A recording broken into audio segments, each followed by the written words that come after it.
हमारे साथ ऑपरेशन सिंदूर पर बातचीत करने के लिए दीपक वोरा साहब मौजूद हैं, पूर्व राजनयिक। दीपक सर, आपका स्वागत है टीवी भारत पर। और सबसे पहले आपसे यही समझना चाहेंगे कि इतने दिनों से जो कुछ चल रहा है ऑपरेशन सिंदूर और ये तमाम चीजें, इसके मायने क्या लगाए जाएं अब, क्योंकि हम इन चीजों को एनालाइज करने की ज्यादा बेहतर पोजीशन में हैं, क्योंकि काफी कुछ बीत चुका है।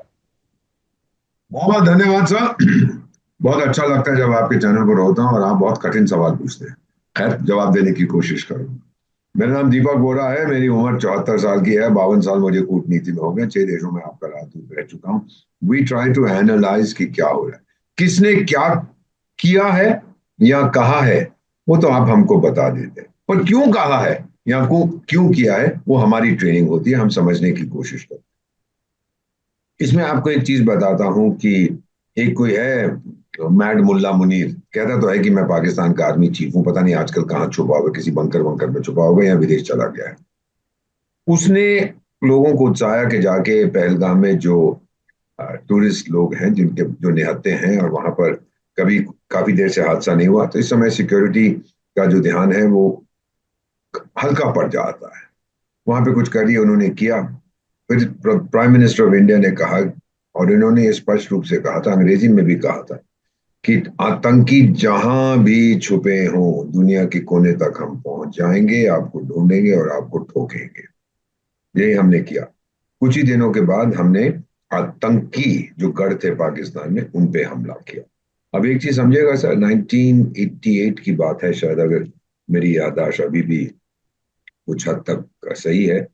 मालदीव्स में एक तख्ता पलट का आंदोलन चला था। फिर उन्होंने हमारी मदद मांगी। हमने ऑपरेशन कैक्टस लॉन्च किया।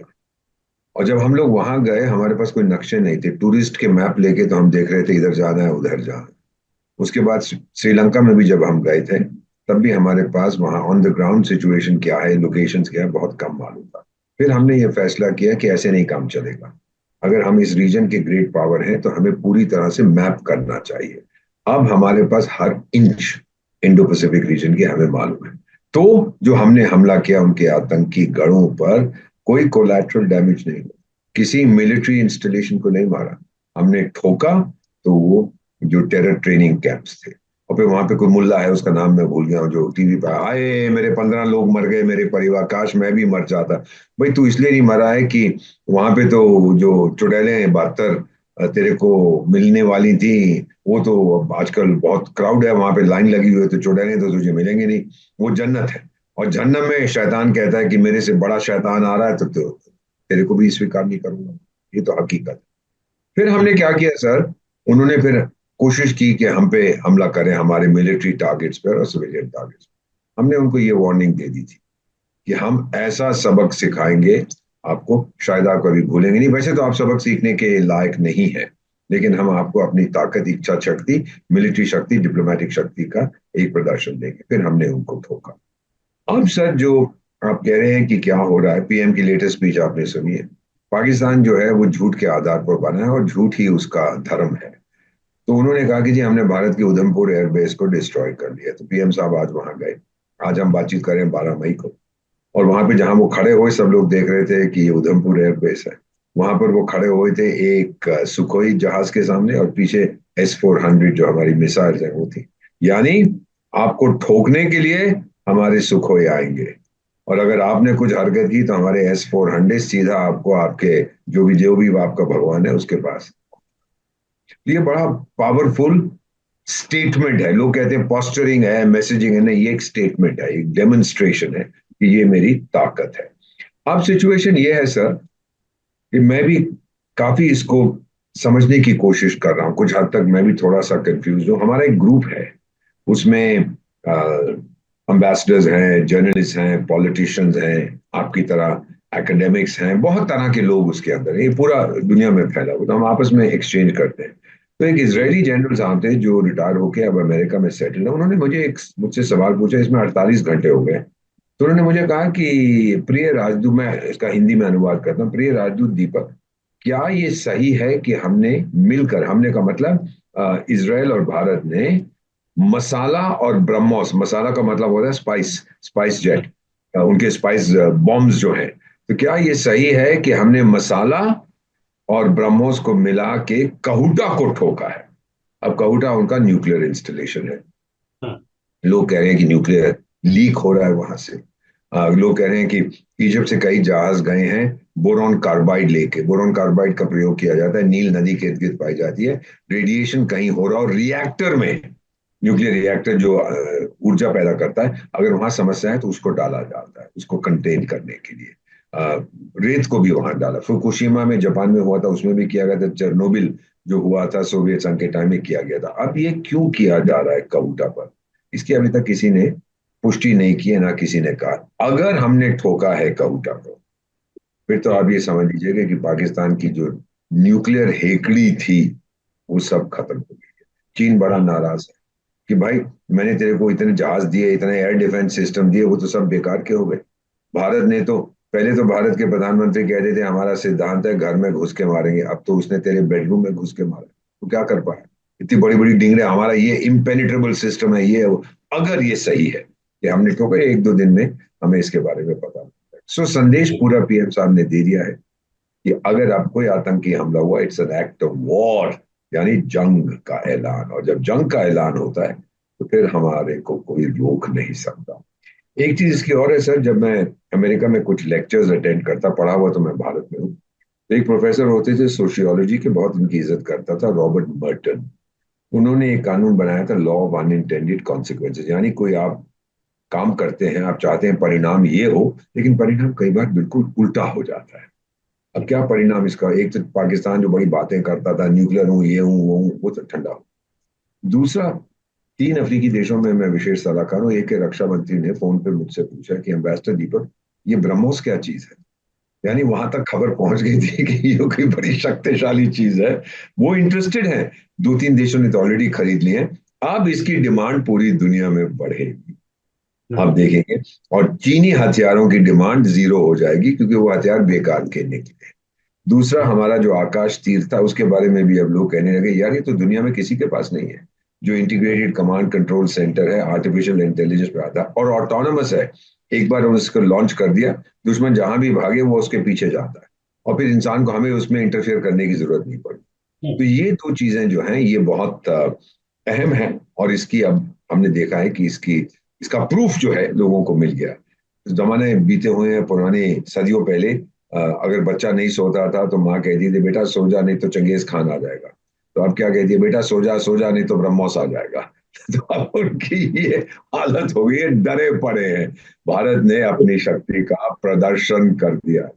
चाणक्य ने 2400 साल पहले कहा था, अगर आप बिल्कुल सर, तो महाशक्तिमान। ये प्रदर्शन तो भारत का देखा जा रहा है पूरी दुनिया में, और आपको तमाम तरह के इनपुट्स भी जाहिर है मिल रहे होंगे। लेकिन सर, अमेरिका कह रहा है कि जो सिचुएशन है आज के दौर में उसका बड़ा मीडिएशन रहा है। कल भी ट्रम्प का बयान आया जो सीज फायर देखिए, ट्रम्प एग्रीमेंट साहब कर जो रहा कहते हैं ना, है। ट्रम्प साहब धंधे वाले हैं। Let's understand this art of the deal. Mediation क्या किया उसने? पीएम साहब ने कहा अगर बात करनी है, हम डायरेक्ट, हमने कोई जवाब नहीं दिया उसका। हम बात करना चाहते हैं अगर पाकिस्तान, आतंकिस्तान से, क्षमा कीजिए, तो वो आतंक के बारे में होगी, और पाकिस्तान ने जो नाजायज कब्जा किया है कश्मीर पे उसके बारे में। अब तो नैरेटिव बदल चुका है ना टोटली। अब पाकिस्तान घबरा है वो। अब ट्रम्प साहब, देखिए, वो यूक्रेन और रूस के बीच में मध्यस्थता करना चाहे, 4 बार गए, वो 5 मिनट के लिए वो चली उनकी जो डिस्कशन थी। फिर वो गाजा में इसराइल और हमास के बीच में बोले मैं सब ठीक कर दूंगा, 24 घंटे के अंदर सॉल्व कर दूंगा। क्या हुआ? अभी तक जंग चल रहा है, कोई सुनता नहीं है। तो ही इज डेस्परेट कि किसी तरह से विदेश नीति, फॉरेन पॉलिसी, इंटरनेशनल अफेयर्स में मुझे कोई तो जीत हासिल हो, तो यहाँ पहुंच गया। मैं आपको बता दूं, अगर जो चुट्टू पुट्टू देश जिनका किसी ने नाम भी नहीं सुना, एक में तो मैं विशेष सलाहकार हूँ, गिनी बिसाऊ में, तो अगर वो भी किसी अपने पड़ोसी के साथ जंग करे तो ये वहां भी पहुंच जाएगा। और एक टाइगर, मेरी कोई तो बात सुन ले, मेरी कोई तो इज्जत रखो। ये जो बकवास कर रहा है ये सब हुआ है। Nobody cares about it, nobody listens to. Bharat के प्रधानमंत्री ने जो संबोधित किया था, हम 12 तारीख को बात कर रहे हैं, 11 तारीख को जो उन्होंने देश को संबोधित किया, उन्होंने एक देश का नाम लिया था, आतंकिस्तान, और किसी का नाम नहीं लिया। जबकि एक बदमाश है जो अपने आप को शरीफ कहता है मैं प्रधानमंत्री हूँ, पर आतंकिस्तान का पता नहीं कौन है, खाता पीता को है, लगता वो चेहरा देख के तो लगता है अभी रो पड़ेगा। बड़ा सैड लुकिंग सा फेस है, कहता मैं प्राइम मिनिस्टर हूँ। उसने जो भाषण दिया, मेरा ख्याल 17 बार तो उसको एडिट किया। कभी इधर देख रहा था ये आईएसआई वाला क्या कह रहा है, उधर देख रहा था ये फौजी क्या कह रहा है। तो उसने सबका धन्यवाद किया, चंद्रमा का भी किया, सूरज का भी किया, समुद्र का भी किया, अपनी नानी का भी किया, अपनी दादी का भी किया। Thank you, thank you, thank you. McDonald Trump नहीं, डोनाल्ड ट्रम्प साहब का कई बार उसने धन्यवाद किया, सबका धन्यवाद कर रहा था। मजेदार चीज, उसने यूएई एमिरेट्स का क्यों धन्यवाद किया सर? एमिरेट्स ने क्या किया था, मैं आपको बताता हूँ। करोड़ों लोग आपका प्रोग्राम देख रहे हैं, शायद जानना हो सकता है दिलचस्पी हो। हमने बर्बाद कर दिया था उनके रहीम यार खान एयरबेस को। नाम सुना है ना आपने? रहीम यार खान, जो उनकी न्यूक्लियर इंस्टॉलेशंस के काफी करीब है। ठीक है। ये एयरपोर्ट किसने, इसका नाम था शेख जायद बिन नाहन एयरपोर्ट। इसके पैसे शेख जायद, जो यूएई के संस्थापक थे, उन्होंने पैसे दिए इसको बनाने, इसी का नाम भी रखा था शेख जायद एयरपोर्ट। तो अब यूएई को धन्यवाद करने का मतलब यह है कि भाई मेरे पास पैसे नहीं है इस एयरपोर्ट की मरम्मत करने के लिए, कुछ पैसे दे दे। ये तो आपके फाउंडर प्रेसिडेंट के ऊपर इसका नाम रखा है, ये है इसकी बैकग्राउंड। हम्म। अब मेरा मानना है सर, मैं तो इकोनॉमिस्ट हूं, हमने एक रिग्रेशन एनालिसिस किया है, हम्म। पता लगाने की कोशिश करते हैं कितना खर्चा हुआ है। मेरा मानना है, हो सकता है टोटली रॉन्ग, जो हमने उनके हथियार खत्म कर दिए, बेसिस खत्म कर दिए, 1 बिलियन में 9 शून्य होते हैं। हम्म। और पाकिस्तान का नुकसान 20 20 बिलियन डॉलर का हुआ, जो चीनी जहाज खत्म हो गए हैं। चीन ने मुफ्त खैरात में नहीं दिए थे वो प्लेन्स। चीन तो किसी को, अपनी माँ को नहीं देगा कुछ मुफ्त में, पैसे लेगा ना उससे। पाकिस्तान से जो पैसे लिए, जो एयरबेस बर्बाद कर दिए, रेडार बर्बाद कर दिए, ये हमने खत्म कर दिया, वो हमने खत्म कर, रिपेयर जब करना है, 20 बिलियन डॉलर का उसको नुकसान हुआ। अब थोड़ा आईएमएफ से उसको कुछ 1.5 2 बिलियन या 3 बिलियन डॉलर मिले हैं। लेकिन आपका क्या ख्याल है, वो खर्चा पाकिस्तान के अंदर, वो पैसा गया सर, वो लंदन चला गया, न्यूयॉर्क चला गया, वहां पर प्रॉपर्टी प्राइसेस बढ़ गई हैं कि सारे जनरल साहब तो वहां प्रॉपर्टीज खरीदेंगे ना। कुछ जर्मनी चला गया, कुछ फ्रांस चला गया, कुछ ऑस्ट्रेलिया चला गया। So this is the harsh reality today, कि उसको बहुत नुकसान हुआ है। पॉलिटिकल नुकसान तो हुआ है, रेपुटेशनल डैमेज तो हुआ है, मिलिट्री डैमेज तो हुआ है, इकोनॉमिक डैमेज उसको बहुत हुआ। मेरी इकोनॉमी 5 ट्रिलियन डॉलर की है, दुनिया की चौथे नंबर पर है। वो बेचारा मुझसे मेरा कर 20 या 30 गुना कम है, वो क्या करेगा, कैसे? और ऑलरेडी वहां पे आप जानते हैं, मुझे मालूम नहीं कि आपके घर में शॉपिंग कौन करता है, मैं तो ब्लिंकिट रोज इमीडिएटली लाते हैं। कभी चीनी मंगवाता हूँ तो 40 या 50 रुपए किलो आती है, दूध आता है 50 रुपए का 1 लीटर। अब आप पीओके में चले जाइए, 600 रुपए किलो की चीनी है, 600 रुपए लीटर का दूध है। ये क्या हो रहा है? अपने आप को बड़ा, हाँ जी कोई बात नहीं, कोई बात नहीं, अल्लाह सब कुछ देगा। और यार देखो, अल्लाह ग्रेट गाय, बट वो बिजी है, थोड़ा सा अपने आप भी काम करो, नहीं करते। तो मेरा मानना है कि ये सबक, सबक तो नहीं कहूंगा, ये हमने संदेश दे दिया है पूरी दुनिया को कि हम बिल्कुल। महाशक्ति हैं। नंबर 1 चाणक्य ने कहा था, स्ट्रांग लीडरशिप। आपने लीडरशिप देख लिया। उसने कहा था स्ट्रांग डिप्लोमेसी, वो भी आपने देख लिया। हम तो सर्वश्रेष्ठ हैं, हम तो चाणक्य की संतान है। तीसरा बोला स्ट्रांग मिलिट्री होनी चाहिए, वो भी हमने दिखा दिया। इंफ्रास्ट्रक्चर होना चाहिए, दुनिया का सबसे बेहतरीन इंफ्रास्ट्रक्चर हम बना रहे हैं। उसने साक्षरता की बात, ये चाणक्य ने कहा था। एजुकेटेड पॉपुलेशन होनी चाहिए। ये आप जानते हैं कि 60,000 कॉलेज यूनिवर्सिटी, अभी सीबीएसई के रिजल्ट आए हैं, हमारी बहनें, हमारी बेटियों ने कितना शानदार प्रदर्शन किया उसके अंदर। तो जो जो उसने कहा था चाणक्य ने कि सुपर पावर या ग्रेट पावर बनने के लिए आपको चाहिए, वो सब कुछ हमारे पास इस समय, इसलिए तो वो बौखलाया हुआ है ना सर। क्या है बिल्कुल। उसके पास? हाँ, आतंक है उसके पास। और उसको फर्क नहीं पड़ता कि जो कराची की जो स्लम्स है, जो वहाँ की झोपड़पट्टियां हैं, वहां पे एक एक परिवार में 25 30 बच्चे होते हैं। तो अगर 8 10 चले गए, बेच दिए उसने किसी तंजीम को कि आतंकी हमला करेंगे भारत पर, तो कहानी पूरी खत्म हो जाती है। तो मेरा मानना है कि वो कुछ कर नहीं सके। ये आप, क्योंकि चीन भी दोनों देशों के बीच एक अहम कड़ी रहा है और उसके भी बयान आए हैं, भारत की तरफ से भी चीन से बातचीत हुई है। लेकिन अब जब ये सब कुछ हो चुका है तो चीन का क्या रोल देखते हैं आप, इतने दिनों में कुछ रहा नहीं, है और आने वाले कुछ दिनों में नहीं। कैसा चीन रहेगा? पाकिस्तान से बहुत नाराज है कि तूने मेरे हथियारों को एक्सपोज कर दिया, बेकार गया। कई अफ्रीकन कंट्रीज अपने कॉन्ट्रैक्ट्स कैंसिल कर। चीन क्या करेगा सर? चीन का इंटेंशन क्या है? चीन ताइवान को चाहता है कि नहीं? हमेशा कहता है। अब Islamic People's Republic of China, ये सोच समझ के कह रहा हूँ, Islamic People's Republic of China, वो पाकिस्तान से इतनी मोहब्बत क्यों करता है? चीन तो इस्लाम से नफरत करता है सर। वो वीगुर फिगुर को बंद कर रखे हैं 15 लाख, तो उसका क्या मोहब्बत है? उसकी मोहब्बत पाकिस्तान से इतनी है कि देख भाई, अब मेरे पास मेरे जो लोग हैं, अब वो बूढ़े हो रहे हैं। मीडियन एज जो होती है ना, आधी जनसंख्या उससे कम, आधी उससे ज्यादा। भारत की है 29, चीन की है 39, बूढ़ा हो रहा है वो देश। उसको कुछ अपने खंसामे तो चाहिए, जूते साफ करने के लिए कोई ड्राइवर लोग चाहिए। पाकिस्तान कहते हैं जी जनाब मैं हाजिर हूं, मैं सब कुछ तेरे लिए करूंगा। वो पाकिस्तानियों को they treat them like dirt. लेकिन पाकिस्तान कहते हैं कोई बात नहीं जी, मेरे को जितनी मर्जी गाली दो, मुझको मारो पीटो थूको मुझ पे, फिर भी मैं आपका वफादार ताबेदार हूं, आपकी मदद करूं। चीन का कोई इंटरेस्ट नहीं है पाकिस्तान में सर। जिस दिन हमारे द्विपक्षीय संबंध चीन के साथ सही हो गए, चाय में जो मक्खी गिर जाती है आप उसको निकाल के फेंक देते हैं, वही हालत हो। वो गधे हैं, अपने ऊपर तुर्की की डिपेंड। बात करें तो जो एक ड्रोन्स वहां के आए हैं, यहाँ के एस्टेब्लिशमेंट में जो ड्रोन गिराए गए थे, उसके बाद उन पर तुर्की का नाम लिखा हुआ मिला है, तो उसको लेकर एक देश में भी विरोध प्रदर्शन सा होता जा रहा है। चाहे हम जयपुर की बात करें, वहां पर जो मार्बल्स है वो भेजने से लोग मना कर रहे हैं, कह रहे हैं हमें इन देशों के साथ कोई, ऐसे देश के साथ कोई संबंध नहीं रखना है। हिमाचल से हमारे पास खबरें आ रही है कि सेब भी उनको निर्यात करने से या उनका सामान लेने से मना किया जा रहा है। तो ऐसी सिचुएशन में इन देशों के साथ जिनका सामान पाकिस्तान ने इस्तेमाल किया होता है, डिप्लोमेटिकली हम किस तरह से डील करते हैं? मैं बताता हूँ कि आपको याद है एक शहर, एक जगह जो मालदीव्स, तो मुज्जू हम्म, फुज्जू वहां पे कहता है मैं प्रधानमंत्री हूँ। जब हम्म, उसने हमारे साथ शैतानी के करने की कोशिश की, क्योंकि प्राइम मिनिस्टर ने लोगों से कहा था, उन्होंने मालदीव का नाम नहीं लिया था, उन्होंने कहा था आप लक्षद्वीप जाइए बहुत खूबसूरत है, यहाँ पर्यटन करिए। उसकी तो जिंदगी पर्यटन पे डिपेंड करती है। हमारे कई हजार इंटेंडिंग टूरिस्ट ने कैंसिल कर दिया। मालदीव को बहुत नुकसान हुआ। वो लाइन पे आ गया, रोता हुआ आया, अंकल माफ कर दो, आप तो विश्व गुरु है, मैं आपका चमचा हूँ, चेला हूँ, माफ कर दो। टर्की के साथ भी अब वही करना है। ये जो आधा दरबान है, क्या नाम है इसका, अर्ध दरबान जो भी इसका नाम है, ये भी फुदक रहा है बहुत। हाँ, ड्रोन इसके बड़े अच्छे हैं कि अच्छी चीजें बनाता है, बेचता है, अफ्रीका में देश खरीदते हैं, एशिया में देश खरीदते हैं।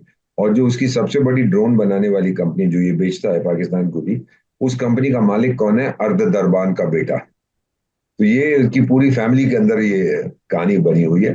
ये अब भारत के लोग जो कई लाखों की तादाद में टर्की जाते हैं, हम नहीं जाएंगे। कई कंपनियों ने कहा सॉरी, हम टर्की के लिए फ्लाइट्स बुक नहीं करेंगे। अरे पेट पे लात मारो, वो लाइन में आ जाएगा। मैं बता रहा हूँ, इसी साल में अगर भारत के लोगों ने कह दिया कि हम टर्की नहीं जाएंगे, हम कहीं और, क्योंकि पैसा बहुत है अब भारतीयों के पास, वो विदेश जाना चाहते हैं छुट्टी मनाने, कहीं और जाने लगे, ये आधा दरबान अपने राजदूत को कहेगा जा भाई सड़क पे लेट जा और हाय हाय हाय कर, मुझे माफ कर दो, मुझे माफ कर दो, नहीं तो मैं खुदकुशी कर लूँ। आप देखेंगे ये होने वाला। सो डिप्लोमेटिकली हमने उनको बता दिया कि जो तुम कर रहे हो वो सही नहीं है। अभी हमने कुछ नहीं किया। 6 आपने हमारे युद्धपोत नेवल वॉरशिप्स बनाने का कॉन्ट्रैक्ट दिया था, वो हमने पहले ही कैंसिल कर दिया था, बहुत पहले, क्योंकि हमें मालूम नहीं था कि ये क्या बेईमानियां उसके अंदर, बेईमान तो हैं वो लोग।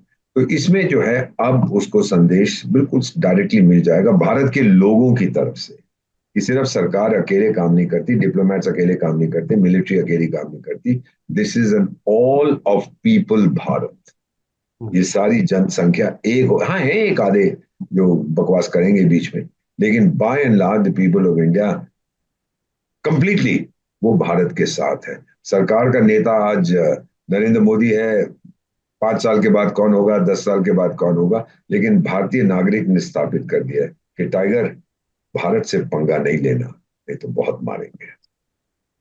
मैं तमाम देशों के लोगों के साथ आप संपर्क में हैं, बातचीत होती होगी, तो 22 तारीख से अब तक का जो एक घटनाक्रम रहा है उसको लेके क्या, किस तरह की प्रतिक्रिया देखते हैं? क्योंकि लोग पीएम के पास भी, एनएसए के पास भी जस्ट तमाम लोगों ने संपर्क किया। पढ़े लिखे लोग जो हैं, जो जानते हैं, एक ही संदेश वो हमको दे रहे हैं कि हमारी सरकार जो भी कहे, कैरी ऑन इंडिया, रुकना मत, बर्बाद कर दो। वो सब समझते हैं कि कोई भी आतंकी घटना दुनिया के किसी कोने में होती है, उसकी तार तो पाकिस्तान से जुड़ी होती है।